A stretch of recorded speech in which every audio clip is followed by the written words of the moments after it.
In my previous videos, I presented undeniable evidence of life after death and explained where we go afterward. I also shed light on what dreams really are and revealed the tragic consequences faced by those who commit suicide after their passing. Additionally, I shared several of the many NDE stories I've gathered over more than 20 years of researching the phenomenon of death and life beyond the material body. If you haven't watched them yet, I encourage you to click on my channel's name and go to the Videos tab, where you'll find all the content I've created so far. In this episode, I will present another NDE story. It's the account of a woman who, during her clinical death, was being pushed into fiery gates. However, those gates turned out to be something entirely different than they seemed. Let's begin.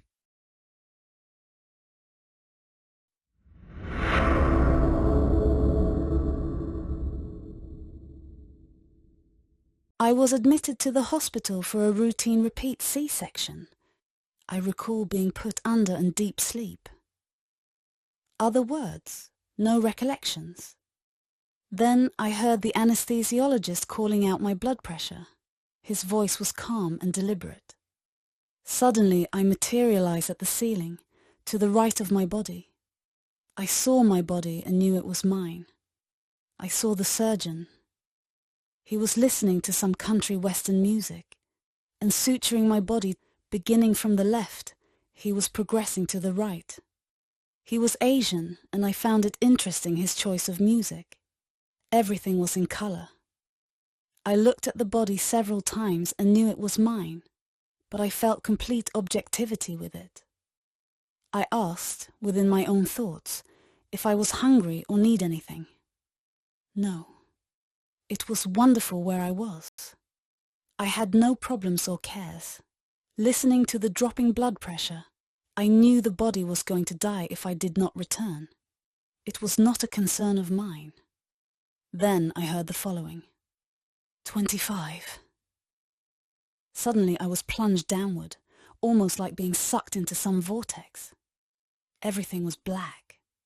There was absolutely no light. After a while, I saw a distant light. I was curious about the light. I felt myself being moved steadily forward toward the light.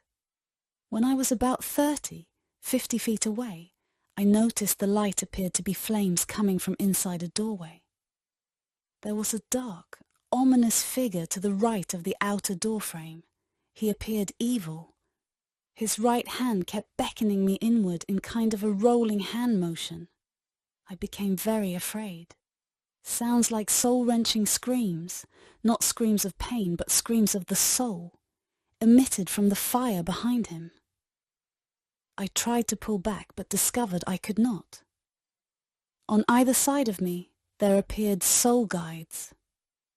Their guidance provided the energy that kept me moving forward. I continued to try to pull back, but discovered, as I had no physical form, I had nothing to pull back with. I felt like a huge magnet was steadily pulling me into the room, the fire. I started screaming, "Let me die!" I knew I was talking about the impossible. I was asking to let my soul die. Repeatedly, I screamed, "Let me die!" as it was preferable to entering the doorway.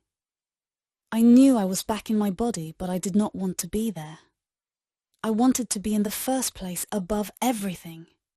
The doctors and nurses were shaking me and calling me by name. Now, I think, I had a voice. I kept calling out, "Let me die." I could hear the sounds in the room and knew they were trying to revive me, wanted me to return. Finally, one voice said, "You have a boy." I replied, 18 more years, then I can go. The next morning, the anesthesiologist came to my room.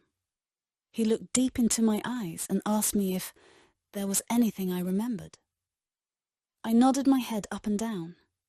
He asked if I wanted to discuss it. I violently shook my head. No. Somberly, he told he would answer any questions for me when I was ready. I just looked at him. In 1983, I was pregnant again. Scared because of my experience in 1981, and afraid they would not get me back to care for my children, I spoke with a doctor. He listened to me. Then he got my medical records. As he was reading the reports, he kept shaking his head and saying, "Oh no, oh no." His response confirmed for me the medical aspect of what had happened. I asked, "What was the bottom number? 25 over what?" He said, "The blackness was 25 over 0. The doctor, who reviewed my records at a later date, believed it was the anesthetic that was used. This was not a bad dream. It was so real that my blood pressure fell drastically. That anesthetic is not currently on the market, so I am told.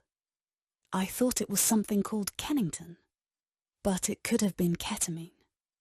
He did tell me that many people had been experienced with bad dreams. Please understand that I do not need confirmation of the incident happening. I am rather awed by the experience.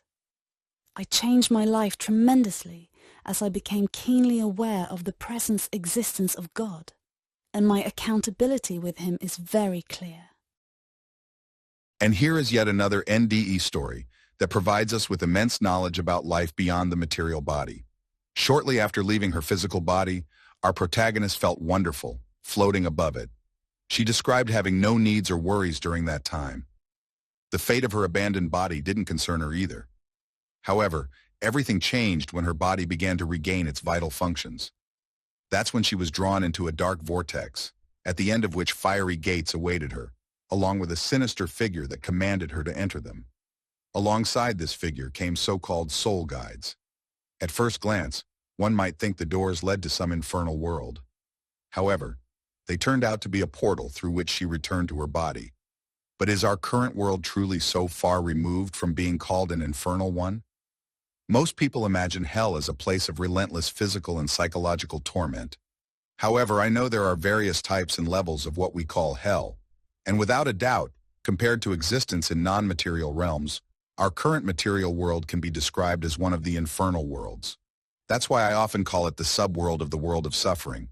Moreover, this isn't the first NDE account on this channel, where those who've experienced the phenomenon describe our current earthly material world as a hellish one.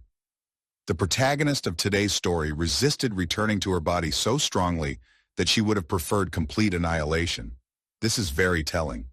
It clearly shows us how much our soul, the true us, as a non-material being, suffers when embodied in a physical form.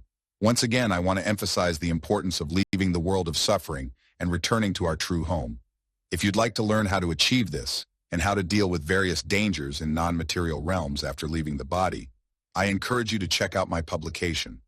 It contains all the knowledge about the surrounding reality and life beyond the material body that I've gathered over more than 20 years of research and personal experiences. You'll find the link to the book in the description below the video. That's all for today. Thank you for being here and see you next time.